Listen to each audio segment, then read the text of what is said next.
The words crackled through the radio like broken glass. "Send her away or we're all dead." Commander Holden Pierce's voice cut through the operations tent, sharp enough to draw blood. The 8 scan show Navy activity SEALs turned weakness. as one, Confirmed, it's their escalating eyes fast. finding the We need to figure mobilize standing the in team the now. doorway. On it. She was small, Target secure. Moving to young, extract. and according to Roger, every go. man in that room, Coming up. she had no business breathing the same air Ensure as the them. convoy is ready by 0500. But in 6 Precision is hours, the key. man pointing at her would be bleeding Good. out in a Move out. valley, begging God for a miracle. And that miracle would come from the girl they wanted to throw away. If you want to see how one shot changed everything, stay with this story to the very end. 6 hours earlier, the helicopter touched down at Forward Operating Base Sentinel at exactly 0347 hours. The rotors beat against the desert air, throwing sand and dust in every direction, painting the pre-dawn darkness with shadows that moved like living things.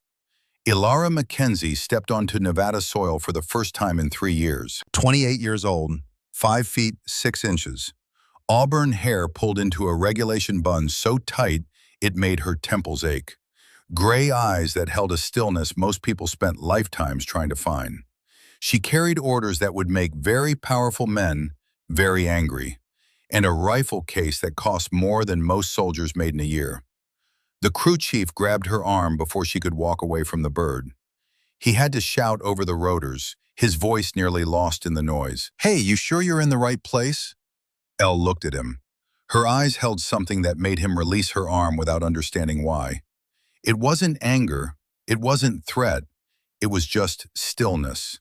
Complete and total stillness. "I'm sure," she said. She walked toward the operations center, boots crunching on gravel. Behind her, the helicopter lifted off, rotors fading into the distance, leaving her alone in a place that didn't want her. Soldiers stopped mid-task to watch her pass. A woman, here, in the middle of nowhere, attached to a SEAL team that hadn't requested her, didn't want her, and had no idea what to do with her. This was going to be interesting. Inside the operations tent, Commander Holden Pierce was having the worst week of his career, and it had just gotten worse. "What do you mean she's assigned to us?" He held the orders like they were written in a language he didn't speak. His jaw worked. His eyes scanned the paper again and again, looking for the part that made sense. Lieutenant Ava Sterling stood beside him, reading over his shoulder. Her blonde hair was pulled back, her face showing the exhaustion that came from too many missions and not enough sleep. "Orders are signed by someone with stars on their collar, Holden," she said quietly. "This isn't a joke. She's barely out of her 20s. She's 28. That's not a child." Pierce threw the orders onto the table hard enough to make the laminated surface rattle. His team had trained for months for the upcoming operation. Every variable accounted for, every contingency planned. And now this. "Technical specialist," he said, voice tight with barely controlled frustration. "What's she going to do? Fix our laptops?" The tent flap opened. Elle walked in. The room went silent. 8 operators, the most elite warriors America produced. They stared at her like she'd materialized from another dimension. Pierce recovered first. "You're Mackenzie?" "Yes, sir." "You understand this is an active combat zone?" Elle's expression didn't change. "That's why I'm here, sir." Senior Chief Rowan Thorne laughed from his position near the tactical display. He was 38 years old, the team's primary sniper, with a face that looked like it had been carved from granite and then left out in the weather too long. "This is precious," he said. His voice dripped contempt. "Absolutely precious. Did someone lose a bet? Is this a morale thing? Because I've got to say, sending us a mascot is really going to boost our spirits." Elle turned to face him. Her expression still didn't change. It was like looking at still water. "I'm not a mascot, Senior Chief." "No?" Thorne pushed off from the display table, crossing his arms. "Then what are you? Some kind of secret weapon? The Pentagon's new diversity initiative? Someone who's going to save your life before this week is over." The silence that followed was absolute. Thorne's smile faded. His eyes went hard. When he spoke again, his voice could have cut steel. "Little girl, I've been doing this job since before you were born. I've forgotten more about combat than you'll ever learn. So maybe show some respect before you start making promises you can't keep." Elle's voice stayed quiet, calm, like she was discussing the weather. "Respect is earned. So is doubt. You haven't earned either from me yet." Pierce stepped between them before Thorne could respond. His hand went up, palm out, the universal signal for stop. "Enough." He turned to Elle. "Mackenzie, you're dismissed. Find quarters. Stay out of the way. We'll figure out what to do with you tomorrow." "Sir, my orders authorize me for—" "I don't care what your orders authorize." Pierce's voice dropped to something quiet and dangerous. "My team. My rules. Dismissed." Elle held his gaze for a long moment. Then she nodded once, turned, and walked out. Behind her, she heard Thorne mutter just loud enough to carry, "Someone needs to send that kid home before she gets herself killed." Petty Officer First Class Beckett Walsh found her an hour later. She was sitting alone outside the mess hall, cleaning a rifle that made him stop in his tracks. He'd been in the Navy for 10 years. He knew weapons, and what she was holding wasn't standard issue. "That's an MK-13 Mod 7, he said. Elle didn't look up. Her hands moved with practiced precision, breaking down the weapon, wiping each component, reassembling it without looking. "Yes, that's a precision sniper system. I know what it is." Walsh moved closer. He was 28, same age as Elle, with dark hair and the kind of face that looked like it smiled easily. Right now, he wasn't smiling. He was studying the weapon with the eyes of someone who understood what he was seeing. "That's not standard issue," he said. "That's custom. The barrel, the stock, the optics." He whistled low. "Someone spent serious money on this." "My father." Walsh blinked. "Your father gave you a $50,000 sniper rifle." "He gave me a lot of things." Elle's hands never stopped moving. Shooting was just one of them. Walsh sat down across from her. The concrete was still warm from the day's heat, radiating through his fatigues. Above them, stars were starting to appear, sharp and clear in the desert sky. "You're not what they think you are," he said quietly. "Are you?" Elle finally looked at him. Her gray eyes caught the light from the mess hall, turning them silver. "What do they think I am?" "A kid. Someone's daughter who pulled strings to play soldier. A liability waiting to happen." "And what do you think?" Walsh studied her for a long moment. The way she held the rifle, even at rest. The way her eyes tracked movement at the edges of her vision, even while they talked. The way she breathed, slow, controlled, deliberate. "I think you're something they've never seen before," he said, "and that scares them more than they'll admit." Elle went back to her rifle, but the corner of her mouth moved. Not quite a smile, but close. "That's the most honest thing anyone said to me since I got here." The next morning, Rowan Thorne decided to make an example of her. "Range qualification," he announced at breakfast, loud enough for everyone to hear. The mess hall went quiet. Conversations died mid-sentence. "If the technical specialist is going to be on my base, she needs to prove she can at least hold a weapon without shooting herself." Elle set down her coffee. The cup made a soft sound against the metal table. "Fine," Thorne grinned. It wasn't a nice expression. "That's it? No protests? No excuses?" "Why would I protest?" Elle stood. "I've been waiting for someone to give me permission to shoot." 40 minutes later, most of the base had gathered at the firing range. Word spread fast in places like this. The new arrival was going to embarrass herself. Nobody wanted to miss it. Soldiers lined the observation area, some sitting on vehicles, others standing with arms crossed, all of them waiting for the show. Thorne handed Elle a standard M4 carbine. "Let's start simple," he said. "Targets at 200 meters. 3 rounds. Try not to miss completely." Elle looked at the weapon, then back at Thorne. "Permission to use my own equipment, Senior Chief." Thorne's smile flickered, just for a second. Then it came back, wider than before. Your own? He laughed. Sure, sweetheart. Whatever makes you feel comfortable. Elle walked to her case, opened it, withdrew the MK-13 that Walsh had admired the night before. The laughter died. She set up on the firing line. Her movements were economical, practiced. She didn't rush, didn't hesitate, just assembled the rifle with the kind of muscle memory that came from doing something 10,000 times. The range master called out, "First target, 500 meters." 500. That was standard qualification distance for designated marksmen, beyond what most soldiers could hit consistently. Thorne had started her at 200 with an M4. Now she was shooting 500 with a long-range platform. Elle settled into position. Her breathing slowed. Her body went still. She fired 3 times. The spotter looked through his magnification scope for a long moment. Then he turned around, face pale. 3 rounds, same hole.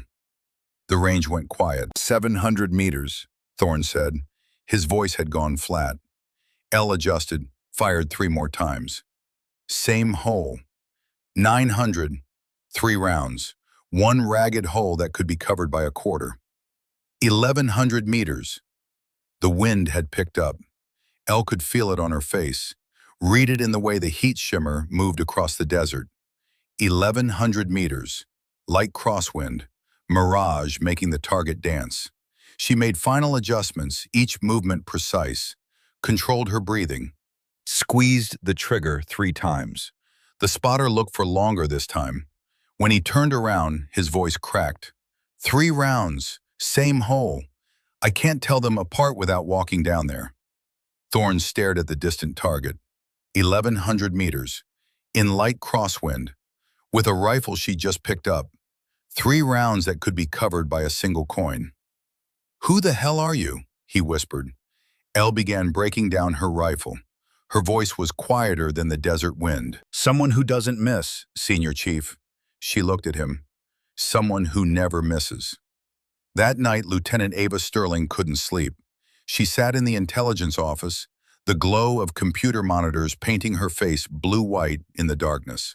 Around her, the base was quiet. Most personnel were asleep. In a few hours, the sun would rise and everything would start again. But Ava couldn't stop thinking about what she'd seen at the range. Elle Mackenzie's name kept pulling at her, like a splinter under the skin. So she did what intelligence officers did. She started digging. Most of it came back redacted. Black bars covering everything except basic biographical data. No training records, no unit assignments, no explanation for how a 28-year-old woman could shoot like a special operations veteran with decades of experience. But there was one note, one small annotation buried in the classification codes. JSOC, authorization required. Mackenzie Protocol. Ava had never heard of a Mackenzie Protocol. She'd never seen clearance requirements this strict for someone so young. Whatever Elle really was, someone very powerful wanted it kept secret. She pulled up family records. Father, Garrett Mackenzie. Occupation, military rank. Ava's hands went cold. That shouldn't be possible. Ranks weren't classified, not unless the rank was high enough that knowing it would reveal too much. Not unless. She typed another query, waited while the system processed, and then the answer came back. Partial clearance granted, just enough to see. Admiral Garrett Mackenzie, Commander, Naval Special Warfare. Ava sat back in her chair like she'd been hit. The Admiral, the legend, the man who'd written half the tactical doctrine that special operations use today. The man who'd trained more elite warriors than anyone else in military history. And Elle was his daughter. Elle found Ava in the intelligence office an hour before dawn. The sky outside was starting to turn gray, that pale light that comes before sunrise, when the world is caught between darkness and day. You've been researching me, Elle said. It wasn't a question. Ava didn't deny it. Someone has to know who you really are. Why? Because in 48 hours, my people are going into hostile territory. Ava turned to face her fully. And I need to know if you're an asset or a liability. Elle moved closer. In the dim light of the monitors, her eyes seemed older than her face. Older than 28, older than they should be. What did you find? Nothing. Everything's classified. Locked behind walls I don't have clearance to breach. Ava paused. But I know how to read between the lines. Your father isn't just military. He's someone important. Someone who trained you personally. Someone who gave you skills that shouldn't exist in someone your age. Does it matter who he is? It might matter why you're here. Ava leaned forward. Why are you here, Elle? Really? This isn't a training exercise. This isn't some field trip to pad your resume. Men are going to die on this mission. Maybe a lot of men. Why would anyone send a 28-year-old into that? Elle was silent for a long moment. When she spoke, her voice was barely above a whisper. Because someone is going to betray you. Someone you trust. And I'm here to stop them. The mission briefing happened at 1400 hours. Pierce stood at the front of the room, tactical displays showing satellite imagery of a compound deep in enemy territory. The structure sat in a valley, surrounded by mountains, accessible only by narrow roads that wound through terrain perfect for ambushes.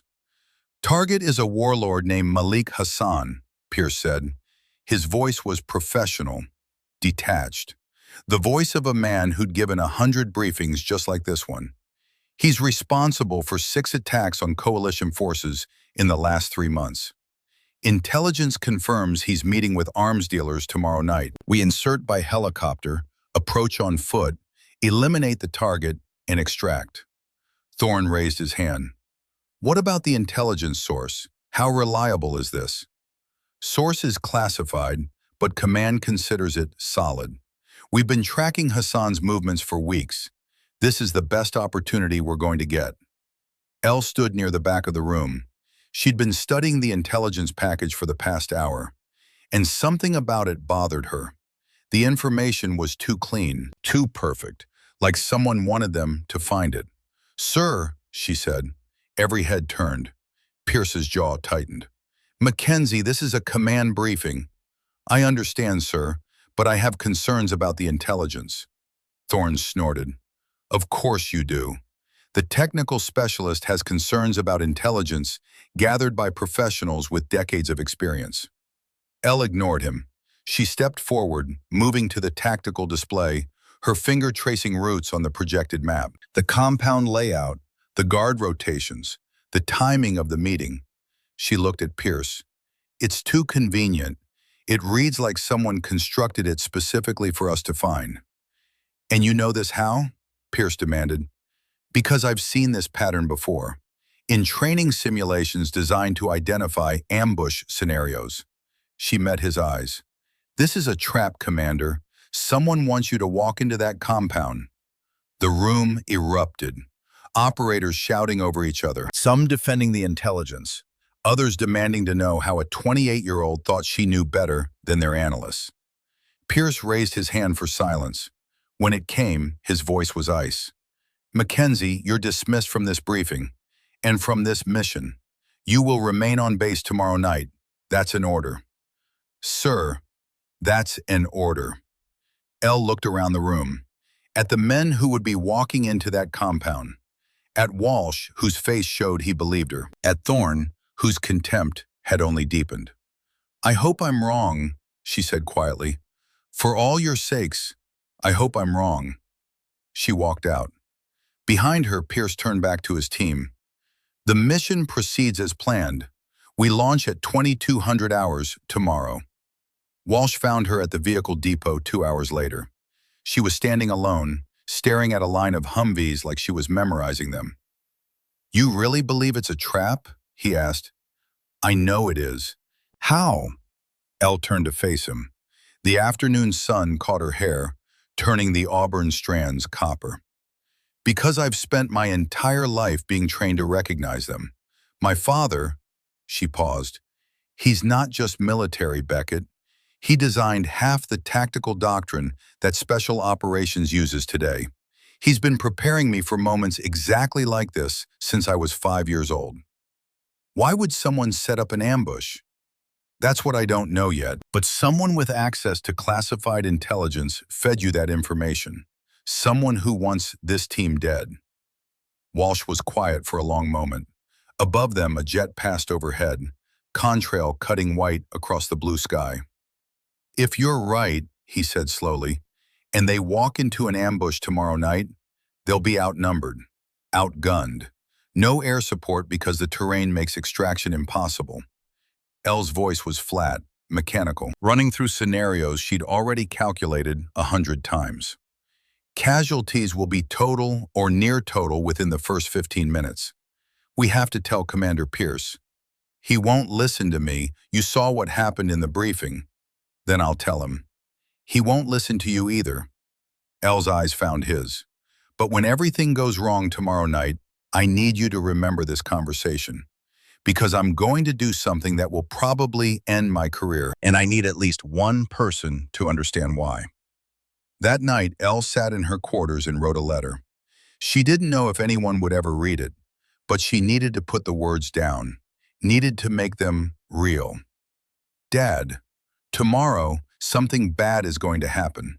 I've tried to warn them, but they won't listen. They see a young woman. They see someone who doesn't belong.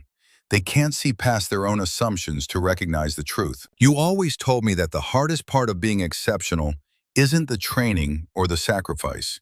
It's being underestimated by everyone around you. It's knowing you can help and being told to stand down. I'm not going to stand down, Dad. Whatever happens tomorrow, I'm going to do what you trained me to do. I'm going to save them, even if they don't want to be saved. Mom used to say that stillness was the greatest gift. I understand now what she meant. When everyone else is moving, panicking, reacting, that's when stillness becomes power. I carry both of you with me. Her gift, your training. Together they made me into something that can do the impossible. Love, Elle. She sealed the letter, placed it under her pillow. Then she checked her rifle one final time, made sure her pack was ready, and lay down to wait. To wait for the moment when everything would change. The helicopters lifted off at 2200 hours exactly. Elle watched from the edge of the landing pad as the birds disappeared into the darkness. She could see them for a few seconds, running lights blinking, and then they were gone, swallowed by the night. The sound of rotors faded, and was gone. Thorne's words from the briefing echoed in her mind. The mission proceeds as planned. Elle waited. She counted to 300. 5 minutes, giving them time to get far enough away that no one would see what happened next. Then she walked to the motor pool. The night guard was a young corporal named Flynn Archer, 23 years old, fresh-faced, still believed in following orders without question. He looked up from his post as Elle approached. "Can I help you, ma'am?" Elle reached into her pocket, withdrew something she'd never shown anyone. A credential with a seal that made Flynn's face go pale, even in the darkness. The seal of the Joint Special Operations Command, with Admiral Garrett Mackenzie's signature. "I need a vehicle," Elle said. Her voice was quiet, calm. The voice of someone who expected to be obeyed. "Fast and quiet, and I need you to forget I was ever here." Flynn stared at the credential, at the name, at the authorization level that shouldn't exist for someone so young. "Yes, ma'am," he whispered. "Whatever you need." The road north was treacherous in darkness. Elle drove without lights, using night vision, pushing the Humvee as fast as the terrain allowed. The mountains rose around her like jagged teeth against the stars. 40 kilometers to the target compound. 90 minutes if she pushed hard, if the roads held, if nothing went wrong. Her radio crackled. The team's frequency. She'd memorized it during the briefing, even though she wasn't supposed to have access.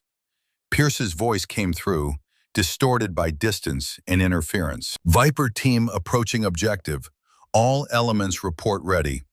The responses came one by one.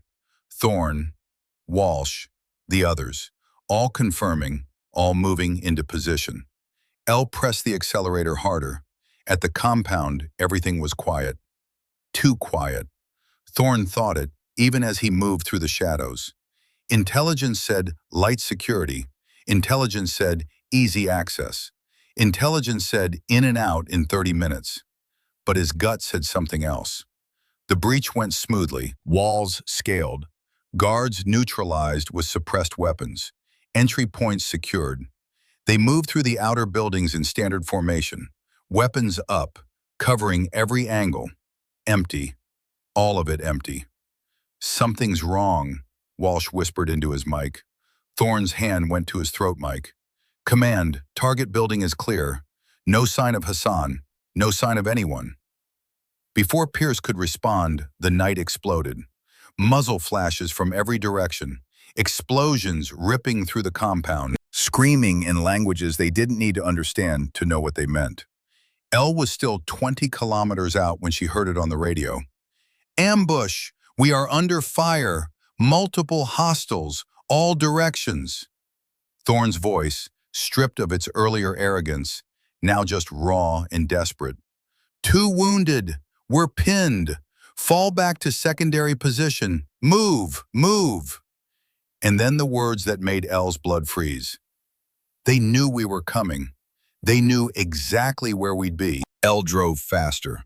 The radio traffic became increasingly desperate, casualties mounting, ammunition running low, no extraction possible. Enemy positions controlled all approach routes. Walsh's voice, strained but steady. "Commander, we need support. Anything. Everything." Pierce's response was barely audible over the gunfire. "Air assets can't reach us. There's a SAM position on the eastern ridge. Nothing's getting through." Elle checked her map. The eastern ridge. She'd studied it on the satellite imagery. 3,218 meters from the compound. Elevated. Clear sight lines. 3,218 meters at night. With wind. With a target she could barely see. Impossible. But impossible was what her father had trained her for. She abandoned the Humvee at the base of a ridge system 8 kilometers from the compound. From here she would move on foot, through terrain the enemy wasn't watching, up paths that shouldn't exist. Her pack held the essentials: rifle, ammunition, water, first aid, nothing else. She began to climb. Above her the sounds of battle continued. Gunfire, explosions, men screaming. Below her the darkness stretched forever. And somewhere between them, 8 men were dying. Unless she reached them first. The climb was brutal. Elle's lungs burned as she pushed upward through terrain that seemed designed to kill anyone stupid enough to attempt it. Loose rocks shifted beneath her boots with every step. Thorny brush tore at her hands, leaving trails of blood she couldn't stop to treat. Every muscle in her body screamed for rest she couldn't afford to give. On the radio, the situation was deteriorating by the minute. "Thorne's hit!"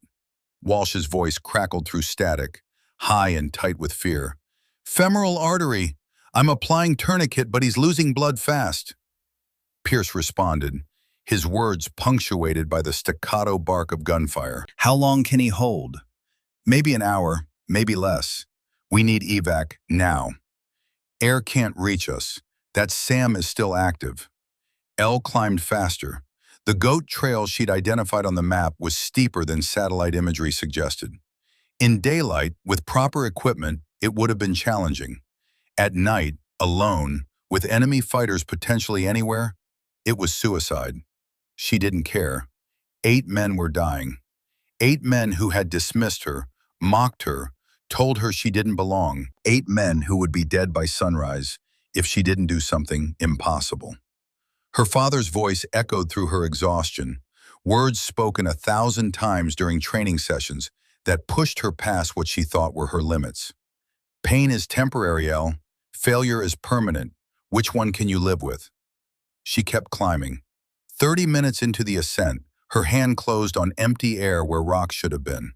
The edge crumbled beneath her fingers. She slipped, sliding backward, boots scrambling for purchase on loose scree. Her pack caught on something, jerking her to a stop, and then that gave way too.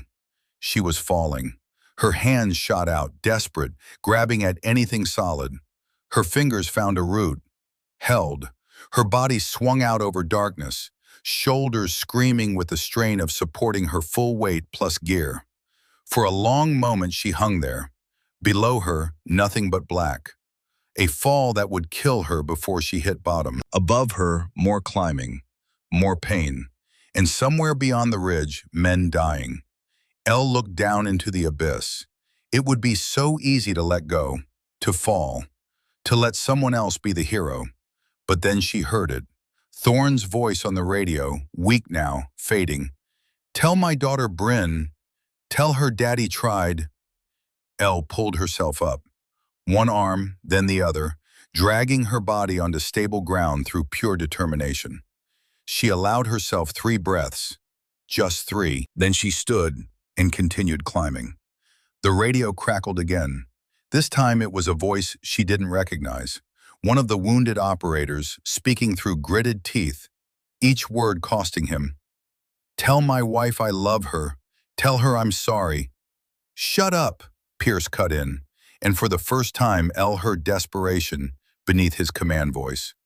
"Nobody's dying tonight, you hear me? Nobody." But Elle could hear the lie in his words. The commander was running out of options, running out of time, running out of hope.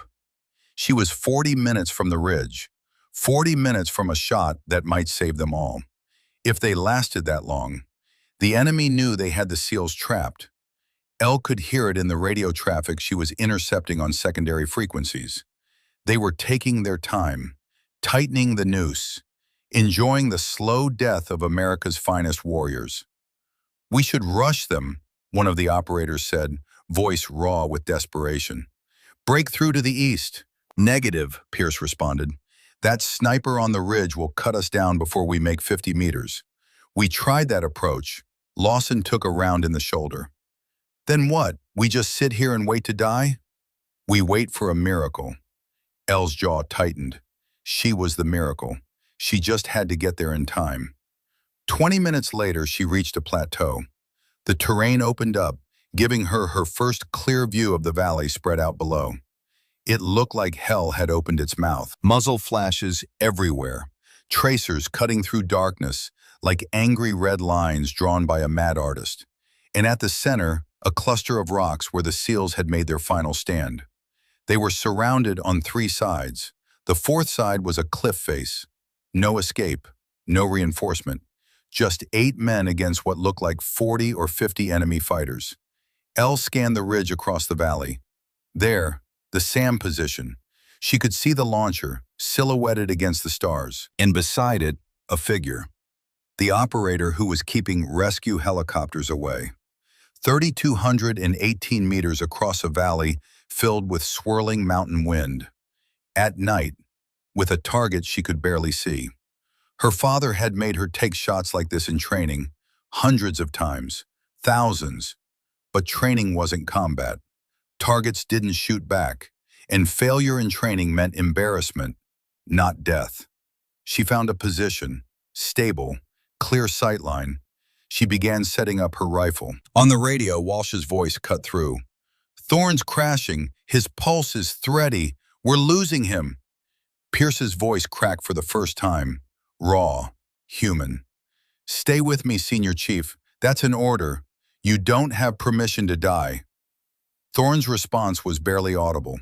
Each word seemed to cost him everything he had left. Tell that kid. I was wrong about her. Tell her yourself. You're going to make it." Elle's hands were steady as she adjusted her scope. Her breathing slowed. Her heartbeat dropped to 50 beats per minute. The trained response of a sniper preparing to take a life. But her eyes burned. Thorne, the man who had mocked her, who had called her a mascot, who had done everything possible to humiliate her from the moment she arrived. He was asking forgiveness.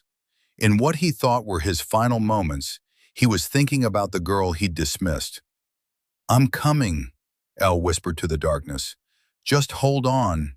I'm coming." She finished her calculations.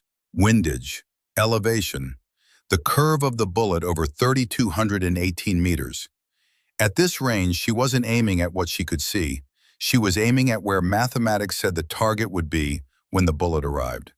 3.8 seconds of flight time, 40 meters of drop, 12 meters of wind drift, a target the size of a dinner plate at a distance most shooters couldn't even see.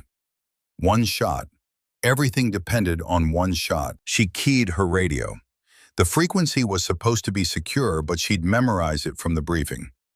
Viper Command, this is Mackenzie. I have eyes on the SAM position. 3,218 meters. I can take the shot. Silence. Then Pierce's voice. Disbelief and fury mixed together. Mackenzie, what the hell are you? 3,218 meters, Commander. Night conditions. Crosswind. I can make this shot. That's impossible. Nobody can. I can. Her voice was calm. Certain. The voice of someone who had never missed. Give me permission to fire. Another silence. Longer this time. She could imagine Pierce processing what he was hearing. The 28-year-old girl he dismissed was somehow on a ridge above the battlefield, offering to take a shot that his best snipers couldn't make. If you miss, Pierce said quietly, they'll see your muzzle flash. They'll know exactly where you are. I know. You'll be hunted, alone, with no support. I know. Mackenzie, Pierce's voice dropped even lower. Why are you doing this? Elle's finger rested on the trigger guard. The world was narrowing, focusing, becoming just her and the target in the space between them. Because you didn't listen when I told you it was a trap. Because Thorne is dying. Because Walsh has people who need him to come home. She paused. Because this is what I was born to do. The wind shifted. Elle adjusted her aim fractionally. A quarter inch at the rifle became meters at the target. Take the shot, Pierce said quietly. And Mackenzie, thank you. Elle exhaled halfway. The world narrowed to a single point of focus. The SAM operator, 3,218 meters away, completely unaware that death was about to arrive from across a valley. She listened to the wind, not with her ears, with something deeper, some part of her that her father had trained to hear what others couldn't. The wind had a sound, a frequency, 48 hertz. She could feel it in her bones. She squeezed the trigger. The rifle kicked against her shoulder. The sound rolled across the mountains like thunder. 1 second. Her scope showed the same position. The operator still sitting, still alive. 2 seconds. 3 seconds. The operator jerked, slumped forward, didn't move again. Sam is down! Lieutenant Ava Sterling's voice exploded through the radio from base. She'd been watching on drone feeds, helpless until now. Air assets, you are cleared for approach. Repeat, cleared for approach. But Elle was already moving. Her muzzle flash had given her away. She could hear shouts in the valley below. Enemy fighters pointing toward her position. Redirecting. They were coming. She broke down her rifle in seconds, packed it, began moving along the ridge, staying low, using the terrain for cover. Behind her, she heard the first shots, rounds cracking against rock where she'd been seconds before. Mackenzie, we're tracking multiple hostiles converging on your last position. Ava's voice was tight with fear. You need to move. Already moving. Extraction birds are 5 minutes out. Can you reach the valley? 5 minutes. In 5 minutes, she needed to cross a kilometer of hostile terrain, evade search teams that were actively hunting her, and reach an extraction point that was currently under enemy control. Elle ran. The ridge was narrow, forcing her into a channel of rock that limited her options. She could hear voices behind her, closing. They were fast, and they knew this terrain better than she did. She rounded a boulder and came face to face with an enemy fighter. He was young, maybe her age, maybe younger, eyes wide with surprise in the moonlight. For a heartbeat, they both froze. Two people who should never have met. Two lives intersecting at the worst possible moment. Then his hand moved toward his weapon. Elle was faster. Years of close combat training took over. Muscle memory built through thousands of repetitions. She deflected his rifle with her left hand, drove her right palm into his nose, felt cartilage crunch. Before he could recover, she swept his legs, dropped him to the ground, applied a chokehold her father had taught her when she was 12. He struggled, clawed at her arms. His movements grew weaker. Weaker. He went limp. Elle released him, checked his pulse. Alive. Unconscious. She'd spared his life because she could afford to. Because killing wasn't the point. Surviving was. She kept running. The valley floor was chaos. Helicopters were approaching from the west, their rotors a thunderous heartbeat of hope. The enemy fighters were caught between attacking the SEALs and defending against the incoming air support. Viper team, extraction birds are 30 seconds out. Ava's voice was steadier now. Move to Rally Point Alpha, Pierce responded through labored breathing. We're moving. Thorne's being carried. Lawson is mobile but wounded. We need covering fire. Air support is engaging now. Elle reached the edge of the ridge. Below her, 300 meters of steep descent. Beyond that, the valley floor where the SEALs were making their desperate push toward extraction. She could see them now, figures moving through darkness, some supporting others, all of them heading for a clearing where the helicopters would land. She could also see the problem. A group of enemy fighters had positioned themselves between the SEALs and the landing zone, dug in, waiting. When the team tried to cross that final stretch, they'd be cut down. The helicopter gunners couldn't see the position. The angle was wrong. The fighters were concealed behind rocks that blocked the view from above. But Elle could see them. She unslung her rifle, set up on the ridge, 400 meters to the enemy position. Not ideal, but manageable. Viper Command, you have hostiles dug in between you and extraction. 4 shooters, concealed position, bearing 035 from your current location. Pierce's response was immediate. Can you deal with them? Already on it, she fired. A fighter dropped. She relocated, understanding that staying in one position meant death. Fired again, another one down. The remaining 2 figured out what was happening. One of them turned, trying to identify her position. She put a round through his chest before he could fire. The 4th fighter ran. She let him go. He wasn't a threat anymore. Path is clear, she transmitted. Move now. The SEALs surged forward, Walsh half carrying Thorne, whose face was gray with blood loss. Pierce supporting Lawson. The others covering their movement with what little ammunition they had left. The helicopters touched down in the clearing, door gunners laying suppressive fire in all directions, creating a wall of lead between the team and anyone who wanted to stop them. The team piled in, wounded first, then the others, loading with the practiced efficiency of men who'd done this 100 times before. Mackenzie, where are you? Pierce's voice was urgent. Get to the extraction point. Elle was already moving, sliding down the ridge, using controlled falls to cover distance faster than running would allow. She could see the helicopter, rotors spinning, ready to lift off. 400 meters, 300, rounds cracked past her. The enemy had regrouped. They could see her now, exposed on the slope, and they were determined to make her pay for every life she'd taken tonight. 200 meters. Her legs burned. Her lungs screamed. A round tugged at her sleeve, drawing a line of fire across her arm. 100 meters. The helicopter's door gunner saw her, shifted fire to cover her approach. Tracers reached out, forcing the enemy to take cover.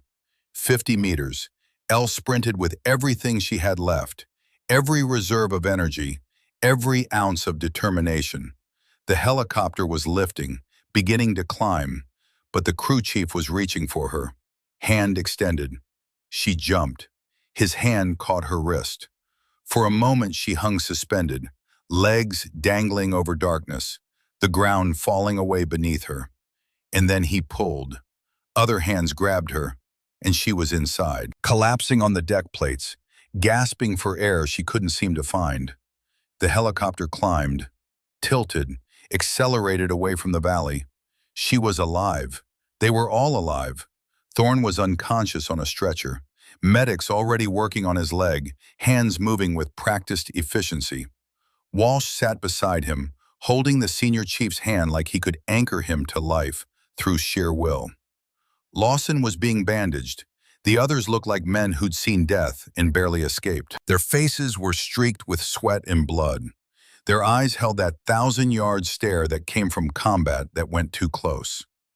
Pierce moved to where Elle lay on the floor. His face was covered with grime. Blood from a wound she hadn't noticed before ran down his temple. He stared at her for a long moment, just stared, like he was trying to reconcile what he'd seen with what he'd believed. "That shot," he said finally. His voice was hoarse. 3,218 meters, at night, with wind. He shook his head slowly. "That's the most impressive thing I've seen in 20 years of combat operations." Elle couldn't speak, could barely breathe. Her hands were shaking now, adrenaline crash hitting her hard. But she managed to lift her hand, reached into her shirt, pulled out her dog tags. Pierce took them, read them, and his face changed. Went through shock, understanding, and something that might have been shame, all in the span of 3 seconds. "Mackenzie," he read aloud. "Ilara R." His eyes found hers. "Daughter of Admiral Garrett Mackenzie, Commander, Naval Special Warfare." Walsh's head snapped up from where he sat with Thorne. The other operators who were conscious went still. The ones who weren't too far gone in their own pain and exhaustion turned to look. Admiral Mackenzie, the legend, the man who had written the book on special operations, the man who had trained more elite warriors than anyone else in military history, the man whose name was spoken with reverence in every SEAL team, every special operations unit, every place where warriors gathered. And this was his daughter. "He trained you," Pierce said quietly. Not a question, a statement. Understanding blooming across his face. "Your whole life. He made you into this." Elle nodded weakly. Her voice came out as a rasp. "Since I was 5. Why didn't you tell us? Would you have believed me?" Elle's eyes met his. "Or would you have thought I was just riding my father's reputation, using his name to get respect I hadn't earned?" Pierce was silent. They both knew the answer. "I tried to warn you," Elle continued, her voice strengthening slightly, "about the intelligence, about the trap, but you couldn't see past what you thought I was. A kid, a liability, someone who didn't belong."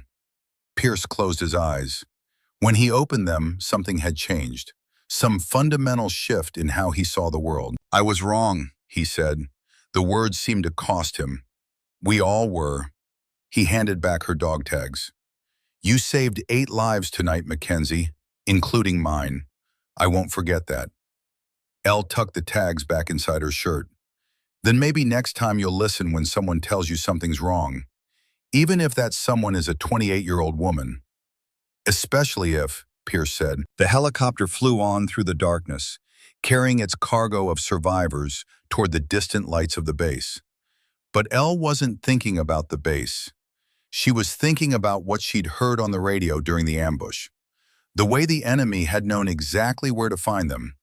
The way the trap had been perfectly constructed. Someone had betrayed them.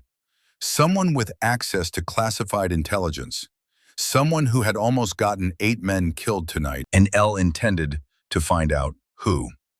The helicopter touched down at Forward Operating Base Sentinel at 0412 hours.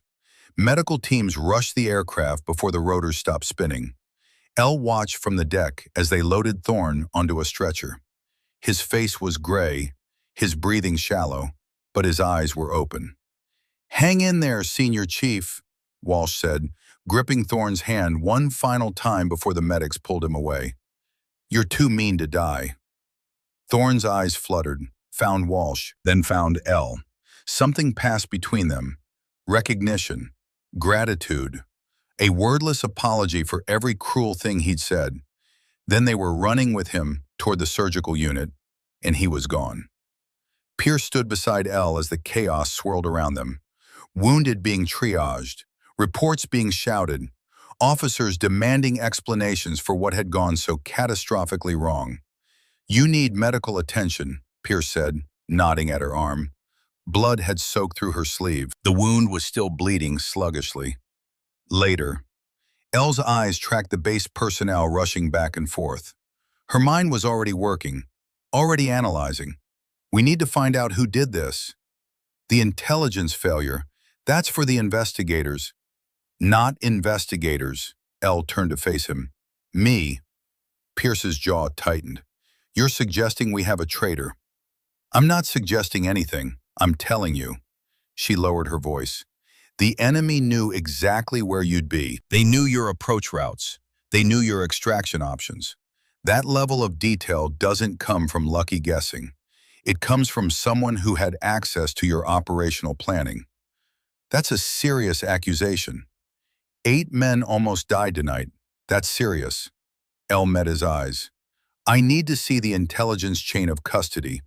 Every person who touched that package from source to distribution. That information is classified." "Commander," Elle's voice hardened, "my father is Admiral Garrett Mackenzie.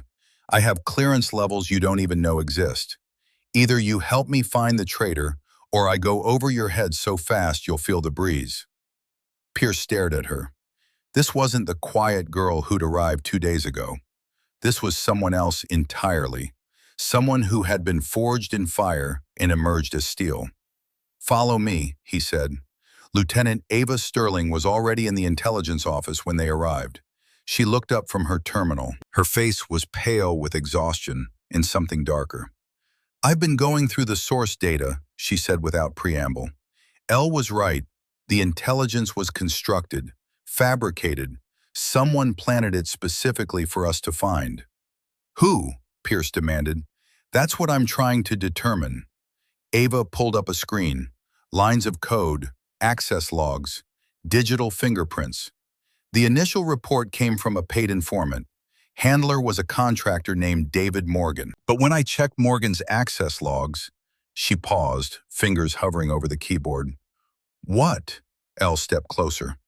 "Morgan's credentials were used to upload the intelligence, but the access originated from a secure facility in Germany. Morgan hasn't left Afghanistan in 6 months." "Someone spoofed his credentials," Elle said. "Used them remotely to plant the false intelligence." "That would require significant technical expertise," Ava said, "and detailed knowledge of our security protocols. Who has that kind of access?" Ava hesitated.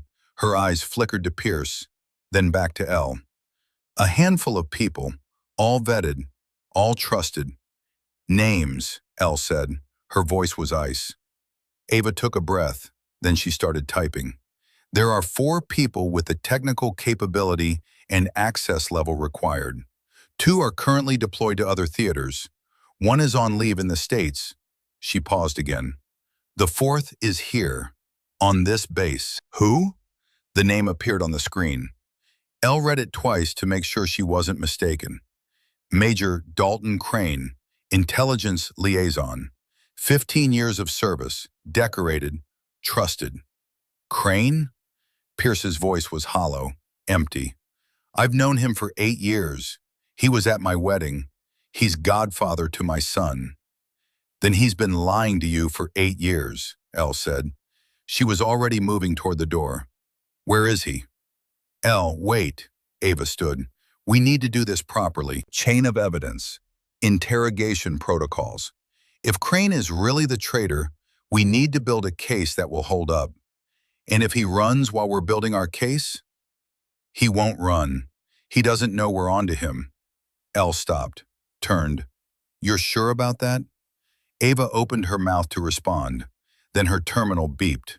An alert. She looked at it and her face went white. "What?" Pierce moved to her side. "Crane just logged into the system." Ava's fingers flew across the keyboard. He's deleting files, access logs, communication records." Her voice rose. "He knows. Somehow he knows." Elle was out the door before either of them could react. Crane's quarters were on the far side of the base. Elle ran, ignoring the pain in her arm, ignoring the exhaustion that threatened to pull her down. She'd been awake for over 24 hours. She'd climbed a mountain, taken impossible shots, fought hand to hand, survived an extraction that should have killed her. None of that mattered. She reached Crane's building and found the door to his quarters standing open. Inside, a half-packed bag sat on the bed, drawers pulled open, closet emptied. He was already gone. Elle keyed her radio. Crane has fled his quarters. Packed bag, open door. He's running. Ava responded immediately. I'm tracking his access card. He's at the motor pool. He's taking a vehicle. Elle sprinted again. The motor pool was 200 meters away. She covered the distance in under a minute, lungs burning, legs threatening to give out. She rounded the corner just in time to see a Humvee pulling out. Crane behind the wheel. Their eyes met through the windshield. For a single instant, everything stopped. The traitor and the girl who'd survived his trap. The man who had sold out his brothers and the 28-year-old who had saved them. Then Crane floored the accelerator. Elle didn't think. She drew her sidearm and fired, not at Crane, at the tires. One shot. Two. The front right tire exploded in a spray of rubber. The Humvee swerved, fishtailed, and slammed into a concrete barrier. Elle was on him before he could recover. She yanked open the driver's door, grabbed Crane by his collar, threw him onto the ground with strength born from fury and adrenaline. Don't move! Her weapon was aimed at his face. Don't breathe without permission. Crane stared up at her. Blood trickled from a cut on his forehead where he'd hit the steering wheel. His eyes were wild with fear. You don't understand, he said. They made me do it. They have my family. Your family? Elle's voice was flat, cold. You sold out 8 men because of your family? My wife, my children. They said they'd kill them if I didn't cooperate. So you decided to kill us instead. I didn't have a choice. Elle crouched beside him. Her weapon never wavered. There's always a choice, Major. You could have reported the threat. You could have asked for protection. You could have done literally anything except send good men to die. You don't know what it's like, Crane's voice cracked.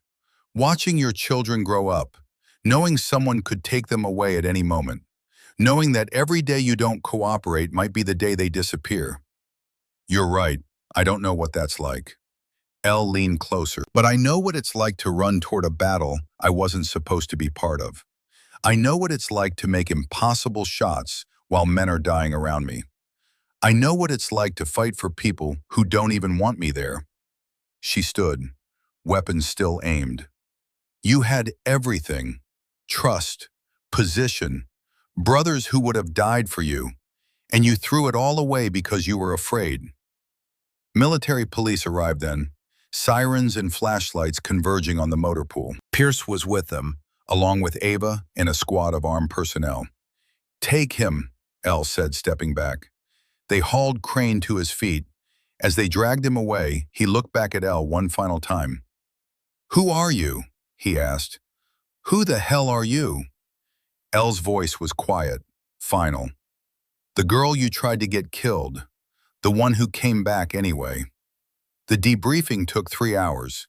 Elle sat in a hard metal chair, answering questions from intelligence officers she'd never met. Legal representatives who looked at her like she was a puzzle they couldn't solve. Commanding officers whose names she would forget before the day was over. Her arm had finally been bandaged. Someone had given her coffee she didn't taste. The adrenaline had burned off an hour ago, leaving her hollow and shaking, running on nothing but will. Crane talked. Once he started, he couldn't stop. The whole sordid story came spilling out like poison from an infected wound. Gambling debts accumulated over years. Threats that started small and grew. Escalating demands. The slow slide from small compromises to outright treason. He'd been feeding them information for 2 years. Ava Sterling discovered during her deep dive through archived operations. Tonight wasn't the first time Crane had compromised a mission, just the biggest.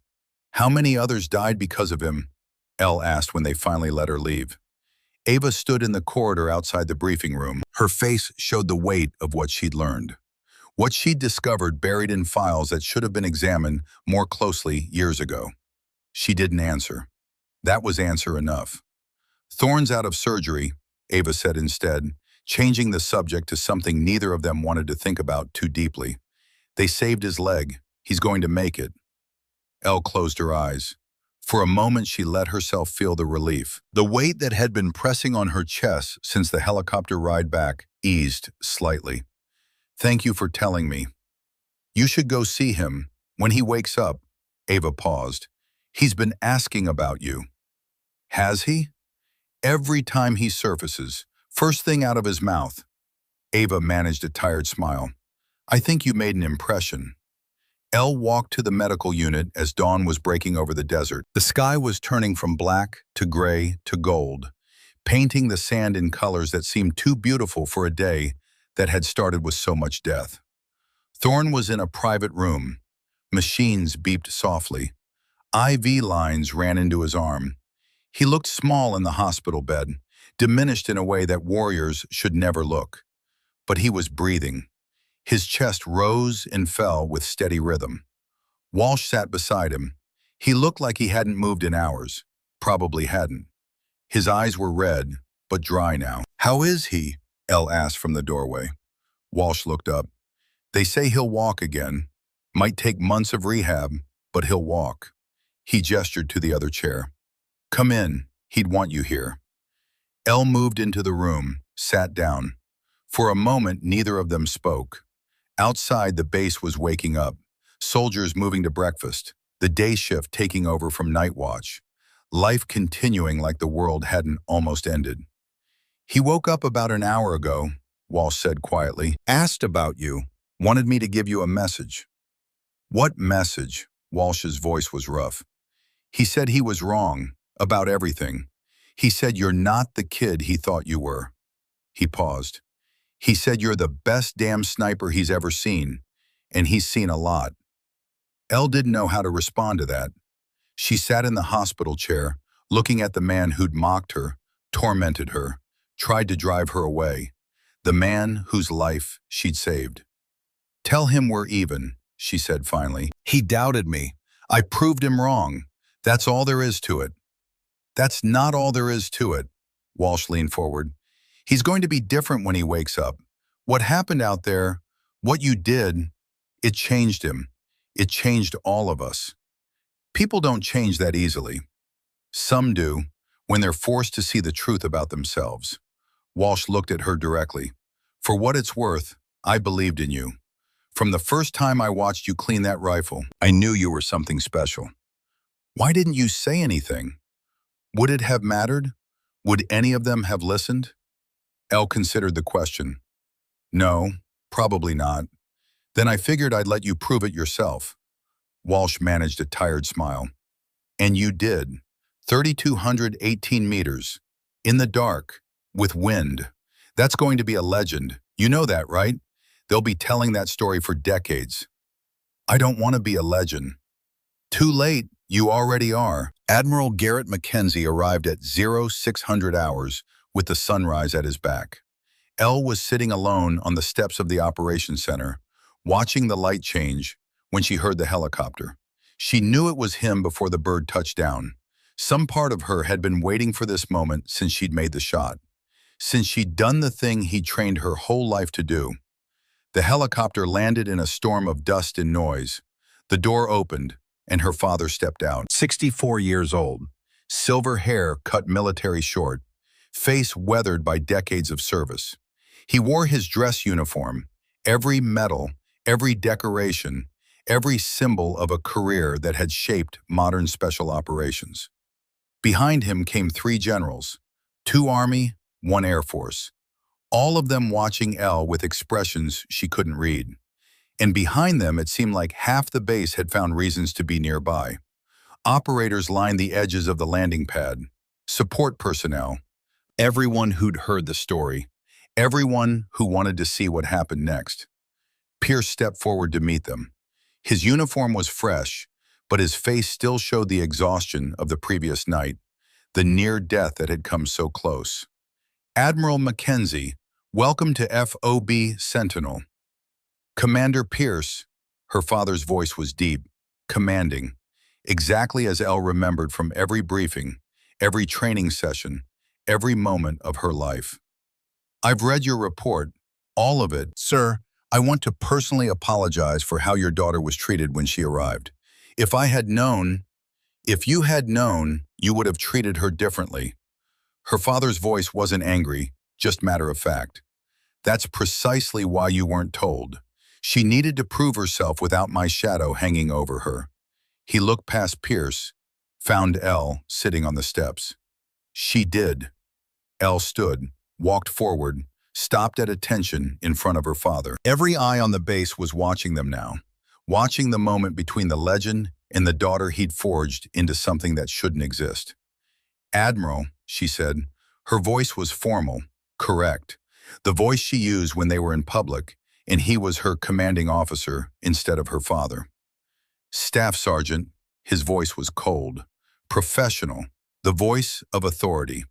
But then his face cracked, just slightly, a softening around the eyes that only Elle would recognize, a warmth that broke through the military bearing.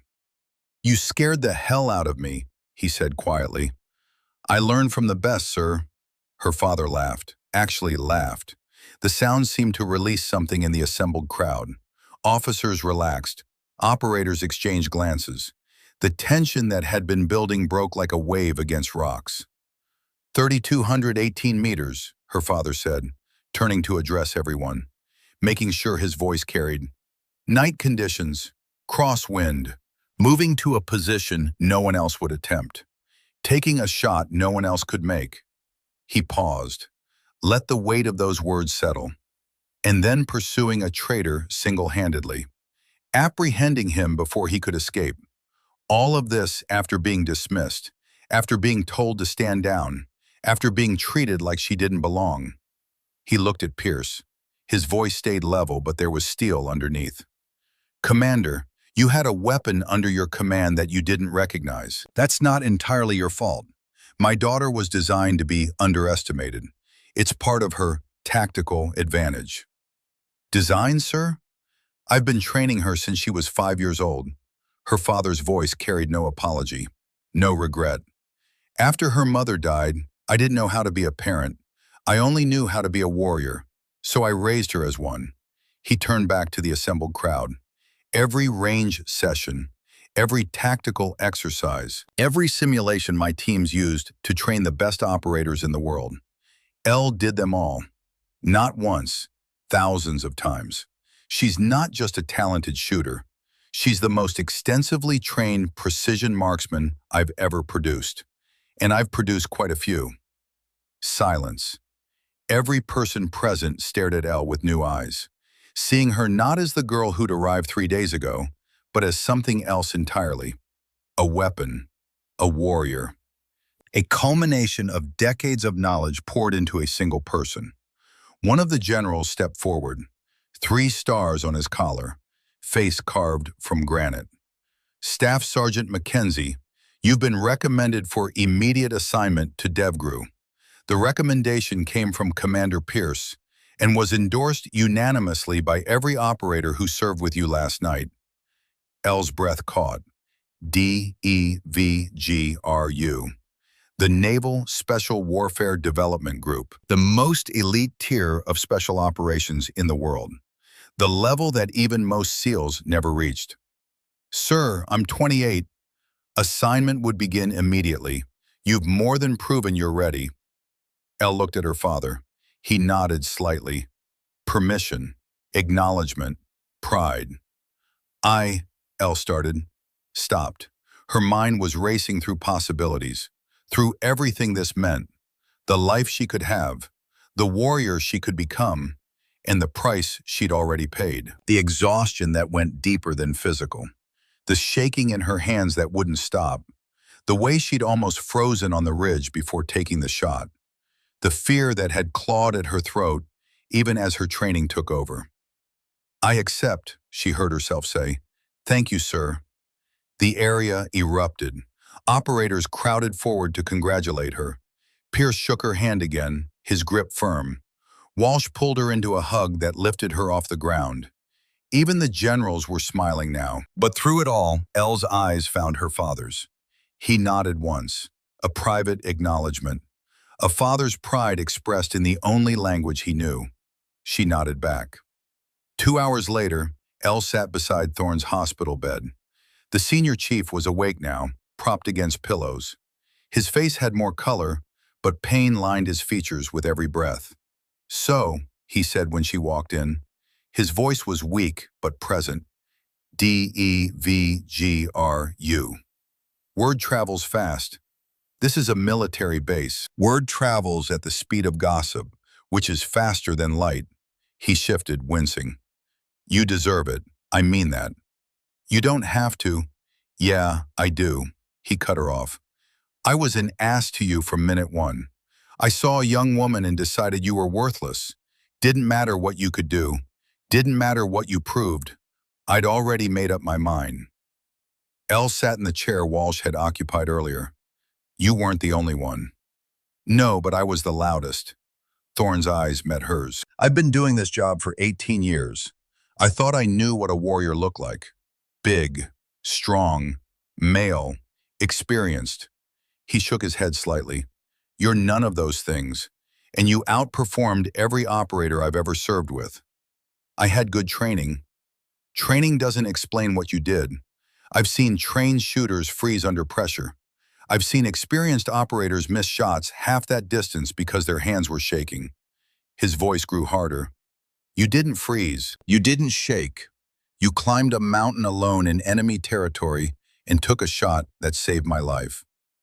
Elle didn't know what to say to that, didn't know how to respond to praise from a man who'd spent days trying to destroy her.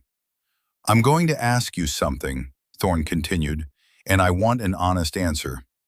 Okay? When you took that shot, the one that killed the SAM operator, what were you thinking?" Elle considered the question, remembered the moment, the stillness, the absolute clarity. "I was thinking about the math, wind speed, bullet drop, time of flight. That's it, just math." "That's it? And," Elle paused, "Walsh told me about his daughter, the one he lost, and I thought, if I missed that shot, if the helicopters couldn't reach you, his story would end there, in a valley, surrounded by people who wanted him dead." She met Thorne's eyes. "I thought about all the stories that would end if I failed, all the families that would get phone calls, all the daughters who wouldn't see their fathers again." Thorne was quiet for a long time. When he spoke again, his voice was rough. "When I was hit, when I felt the blood and knew I was dying, do you know what I thought about?" Elle shook her head. "My daughter, Bryn. She's 7 years old, loves unicorns and refuses to eat vegetables." His voice cracked slightly. "I thought about how I'd never see her grow up, never walk her down the aisle, never meet my grandchildren, all because I'd bled out in some godforsaken valley on the other side of the world." He looked at Elle directly. "You gave me that back. All of it, because you didn't miss." "Senior Chief." "Nathan," he managed a weak smile. "After everything, I think you've earned the right to use my first name." "Nathan," Elle tested the word. "I didn't do it for gratitude." "I know, that's why it matters." He extended his hand. "Thank you, Elle, for my life, for my future, for everything I'll get to do because you were there when I needed saving." She took his hand, held it. "You're welcome." The new mission briefing happened at 1400 hours. Elle walked into the operations center expecting resistance, expecting questions, expecting the same doubt she'd faced 3 days ago. Instead, she found acceptance. Pierce stood at the front, tactical displays showing a new compound, different location, same target. "Intel has located Malik Hassan," he began, "the same target we were supposed to eliminate before the ambush. He's moved to a secondary compound, heavily fortified, better defended. He knows we're coming." "He knows we failed the first time," Walsh said. "He doesn't know we're coming back." Pierce pulled up satellite imagery. "This time we do it right. Full team. Air support confirmed. Overwatch position. He looked directly at Elle. That's yours, Mackenzie. The room stirred. Overwatch was typically the senior sniper's role, Thorne's role when he was healthy. Now it was being given to the woman who'd been on base for less than a week. One of the operators spoke up. Dex Lawson, his shoulder still bandaged from the previous night. Sir, no disrespect to Mackenzie, but she's only been on one mission. Senior Overwatch on a high-value target operation. Mackenzie made a 3,200 18-meter shot under combat conditions that saved this entire team, Pierce responded.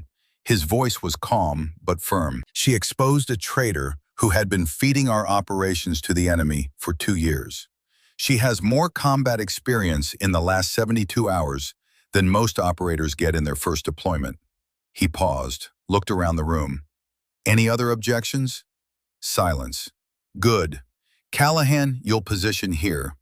He pointed to a ridge overlooking the target compound. Elevation advantage, clear sightlines, covered approach.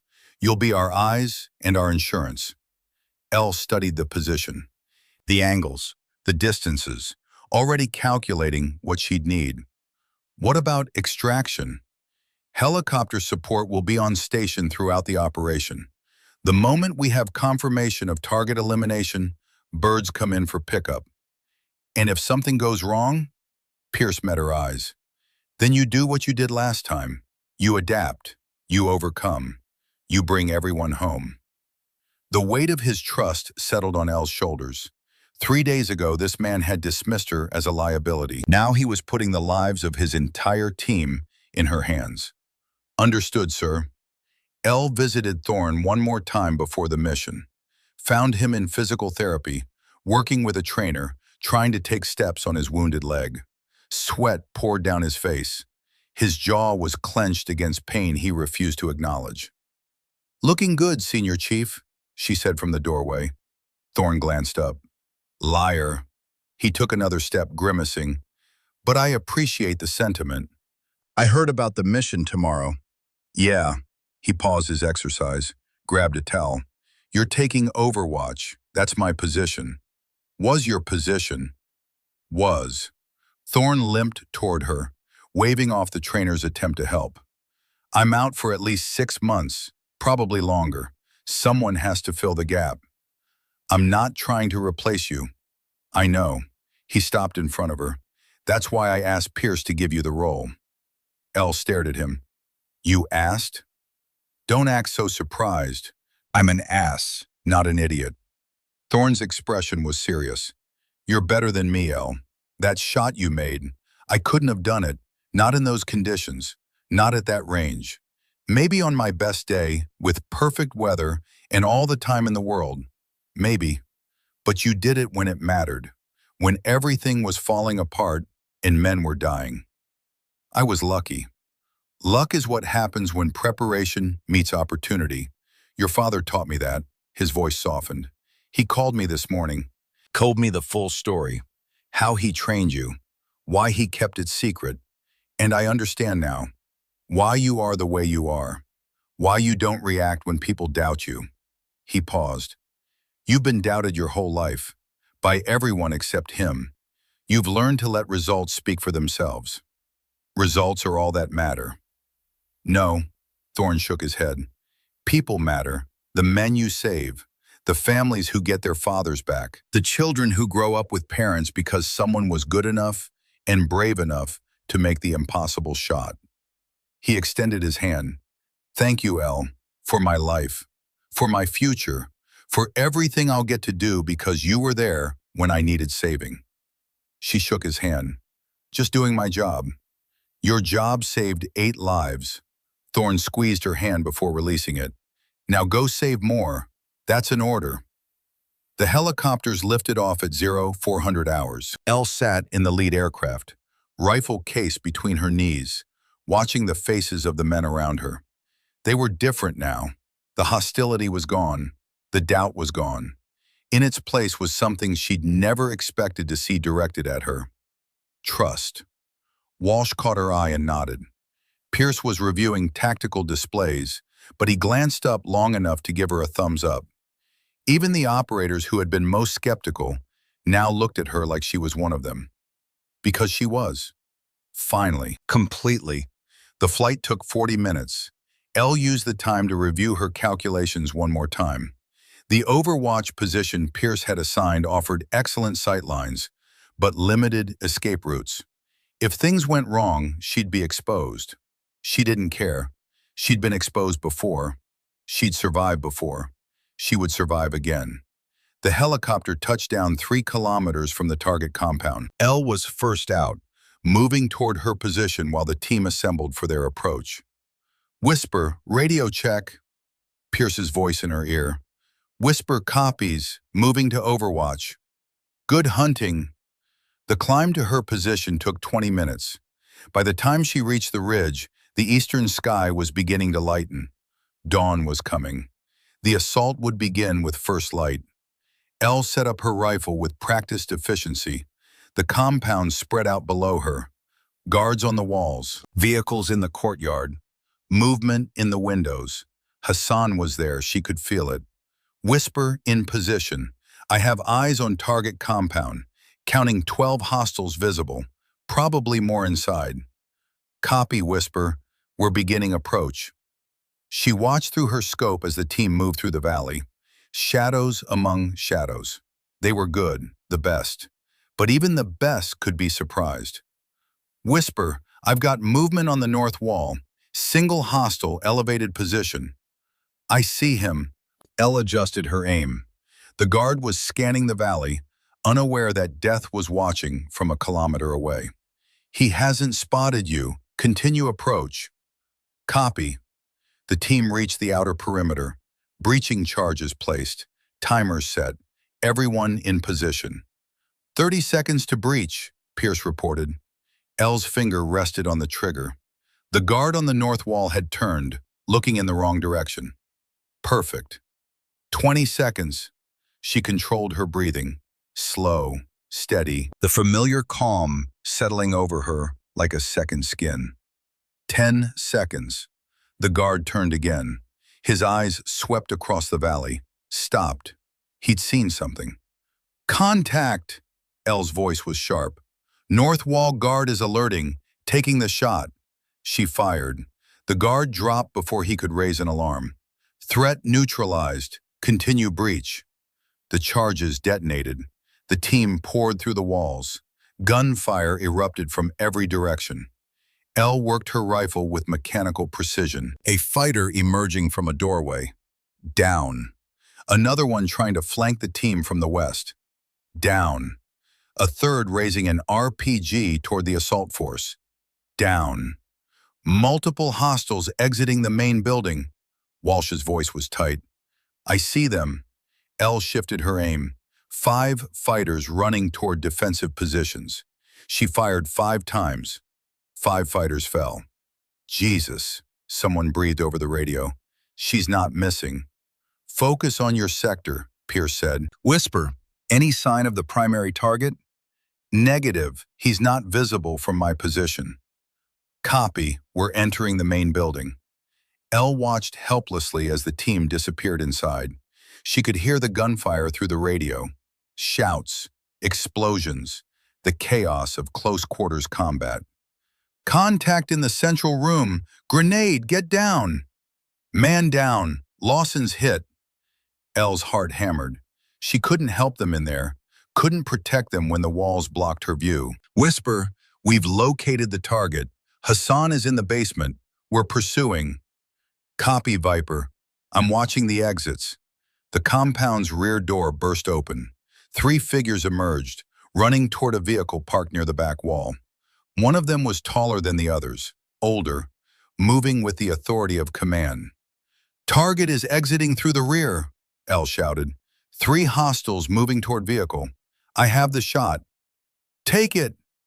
Elle aimed. The target was 800 meters away, moving fast, surrounded by bodyguards. She fired. The first bodyguard dropped. She worked the bolt, fired again. The second bodyguard fell.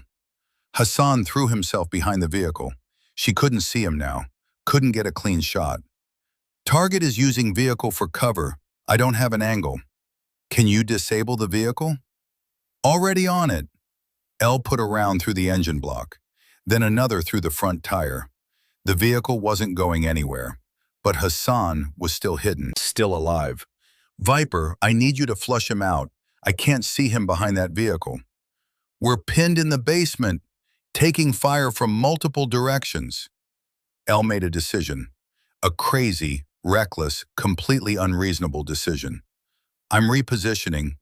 Whisper, negative, hold your position.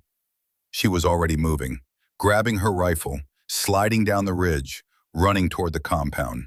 800 meters of open ground between her and the target. Whisper, what the hell are you doing? My job, Commander. She ran. Bullets cracked around her. Someone had spotted her, was trying to bring her down. She didn't stop, didn't slow, just kept moving, closing the distance. 600 meters, 400, 200. She dropped behind a wall, breathing hard. From here, she could see around the vehicle. Hassan was crouched behind the rear wheel, a pistol in his hand, eyes wild with fear. He saw her. Their eyes met across 50 meters of dusty courtyard. Elle raised her rifle. Hassan raised his pistol. She was faster. The rifle kicked. Hassan jerked backward. The pistol fell from his fingers.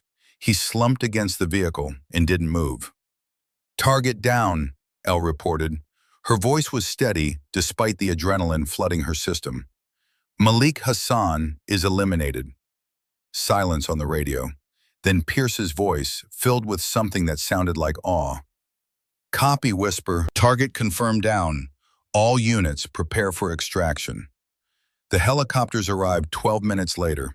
The team emerged from the compound, some walking, others being carried. Lawson had taken a round in the shoulder but would survive. 2 others had minor wounds. Everyone was coming home. Pierce found Elle sitting against the wall where she'd taken the final shot. Her hands were shaking now. The adrenaline was fading, leaving exhaustion in its wake. You disobeyed a direct order, he said. Yes, sir. You left your overwatch position without authorization. Yes, sir. You crossed 800 meters of open ground under enemy fire. Yes, sir. Pierce crouched beside her. You also saved this entire operation. Hassan was 30 seconds from escaping. If he'd gotten away, we'd have lost him for months, maybe years. I saw an opportunity. I took it. That's not what you did.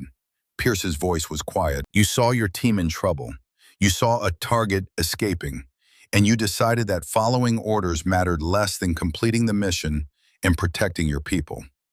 Elle looked at him. Are you going to court-martial me? Pierce laughed. Actually laughed. Court-martial you, Mackenzie? I'm going to recommend you for a Bronze Star. He stood, offered his hand. Welcome to the team, officially, permanently. You're one of us now. She took his hand, let him pull her to her feet. Thank you, Commander. Don't thank me. Thank yourself. You earned this. That night, Admiral Mackenzie requested a private dinner with Elle. They sat across from each other in his temporary quarters, military issue plates between them, years of complicated history filling the silence. You did good, her father said finally. I followed my training. You exceeded it. He set down his fork. That shot wasn't in any training scenario I ever designed. The variables were beyond anything we practiced. Then how did I make it? Because you're not just trained, Elle. You're gifted. There's something in you that goes beyond practice and preparation. A stillness, an instinct. He paused. Your mother had it too. Elle stiffened. Mom? She was a competitive shooter before we met. Olympic qualifier. Would have made the team if she hadn't gotten pregnant with you. Her father's eyes grew distant. She gave that up for me, for us. Said a family was worth more than a gold medal. I never knew. There's a lot you don't know about her. I've been saving it, waiting until you were ready. He reached into his pocket, withdrew a small box, pushed it across the table. She asked me to give you this on your 28th birthday. I think you've earned it now. Elle opened the box. Inside was a medal, an Olympic qualifier's pin from 28 years ago. The medal was tarnished but still beautiful. She wanted you to know where your talent came from, her father said quietly. Not from me, from her. The steady hands, the still mind, the ability to focus so completely that the world disappears.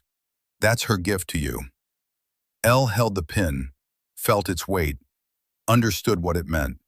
Her mother hadn't just died and left her with grief. She'd left her with a legacy, a piece of herself that lived on in Elle's abilities.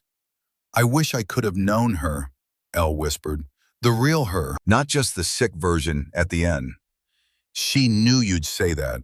Her father's voice was rough. She told me once, near the end, that her only regret was that you'd remember her weak. She wanted you to know she was strong once, that she fought every day to live long enough to see you grow up. He paused. She wanted you to know that the fight in you came from her too. Elle closed her eyes. Tears fell freely now. For the mother she'd lost, for the warrior she'd become, for the connection she'd never known existed. Dad, the word felt strange. She hadn't called him that in years, not since she was small, since before the training consumed everything, since before he became admiral and she became soldier. Why didn't you tell me sooner? Because you weren't ready. You needed to find your own strength first, to become the warrior on your own terms. He reached across the table, took her hand. Now you have, and now you can carry her with you into every battle, into every moment. She's part of you, Elle, the best part. They sat together in silence, father and daughter, connected by grief and pride, and the ghost of a woman who had left pieces of herself in both of them. Later, much later, Elle walked alone to the range. It was 0300 hours. The base was quiet. Most personnel were asleep. In a few hours, the sun would rise and everything would start again. But Elle needed this, needed to clear her head, needed to process everything that had happened. She set up at the firing line, began methodically putting rounds through targets she could barely see in the darkness. Each shot perfect. Each impact exactly where she intended. Pierce found her there an hour later. He'd been unable to sleep too. The weight of command, the decisions made, the lives saved and the lives that could have been lost. Can't sleep? He asked. Too much to think about. Mind if I watch? Elle shrugged. Pierce leaned against the range barrier as she continued firing, shot after shot, each one perfect. I've been going over your file, he said after a while. The unredacted version. Your father gave me access. Elle lowered her rifle, looked at him. And? You've been doing this since you were 5. Training, shooting, studying tactics and strategy while other kids were learning to read. Reading came first, actually. My father insisted on literacy before firearms. Pierce almost smiled. The point is, you gave up your childhood for this. Every normal experience, every ordinary moment. You sacrificed all of it to become what you are. Is there a question in there somewhere? Was it worth it? Elle considered the question, looked out at the targets, at the evidence of what she could do, what she'd become. Ask Thorne if it was worth it. Ask Walsh. Ask every man who came home last night instead of going home in a box. I'm asking you. I never had a normal childhood. I don't know what I gave up because I never had it to lose. All I know is what I gained. She met his eyes. The ability to make a difference. The skill to save lives when saving lives seems impossible. She paused. Last night, 8 men went home to their families because I existed, because my father trained me, because I was exactly what I needed to be, exactly when I needed to be it. She lifted her rifle again. So, yes, Commander, it was worth it. Pierce watched her fire 3 more rounds. 3 hits so close together, they formed a single, ragged hole in the target. You know what the team is calling you? He asked. I've heard rumors. Whisper, because by the time you hear the shot, it's already over. Elle smiled slightly. I like it. It suits you. Pierce straightened. Get some rest, Whisper. We've got work to do. And this time, you're going to be part of the planning from the start, not watching from the back of the room. Yes, sir. Pierce walked away, leaving her alone with her rifle and her thoughts. Elle fired one more round, watched it strike the center of a target she could barely see in the darkness. Whisper. She could live with that. The final briefing happened 3 days later. Elle stood at the front of the room this time, not in the back. Not dismissed. Part of the team. Pierce outlined their next operations. 6 more targets in Hassan's network, each one a piece of the puzzle, each one bringing them closer to dismantling the entire organization. Whisper will be lead overwatch on all of them, Pierce said. He looked around the room. Any objections? Silence. No one questioned it now. No one doubted. They'd seen what she could do. They'd lived because of what she could do. Elle studied the imagery, already calculating angles and distances, already planning shots that hadn't been asked for yet. Thorne watched from his wheelchair at the edge of the room. He caught her eye, nodded once. Approval, respect, more than that, pride. The kind a teacher feels when a student surpasses them. Elle nodded back. That night she sat in her quarters and wrote one final letter. To her father, to herself, to the memory of a mother she barely remembered but carried with her every day. Dad, the mission was successful. Hassan is eliminated. Everyone came home. I made shots I wasn't sure I could make. I took risks I probably shouldn't have taken. But when it mattered, when everything was on the line, I did what you trained me to do. I was the warrior you made me. And I finally understand why you did it.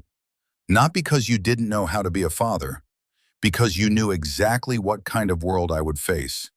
A world that would doubt me, dismiss me, tell me I couldn't do what needed to be done. You prepared me for that world. You gave me the tools to prove them all wrong. Mom's medal is around my neck as I write this. I can feel her with me, her steadiness, her focus, her refusal to give up even when everything said she should. I'm going to DevGru. I'm going to become the best operator they've ever seen. And every time I take a shot, every time I save a life, I'm going to carry both of you with me. Thank you for everything. Your daughter, your warrior, Elle. She sealed the letter, placed it with the others she would send tomorrow. Then she picked up her rifle and began the familiar routine of cleaning and maintenance. The same motions she'd performed thousands of times. The same ritual that connected her to every moment of her training, every lesson her father had taught, every sacrifice that had brought her to this point. Outside, the base continued its rhythms. Soldiers walked past her quarters, some of them whispering her new call sign with something like reverence. Whisper, the girl who came from nowhere. The 28-year-old who made impossible shots. The warrior who saved 8 lives and caught a traitor and killed a warlord and proved every doubter wrong. She was all of those things now, and she was just getting started. Elle finished cleaning her rifle, held it up to the light. Perfect. Ready. Just like her. Tomorrow would bring new challenges, new missions, new opportunities to prove that age and gender and assumption meant nothing compared to skill and courage, and the willingness to step forward when stepping forward was needed. She was ready for all of it, because she wasn't just Elle Mackenzie anymore. She wasn't just the admiral's daughter, or the technical specialist, or the kid nobody believed in. She was Whisper, and this was only the beginning.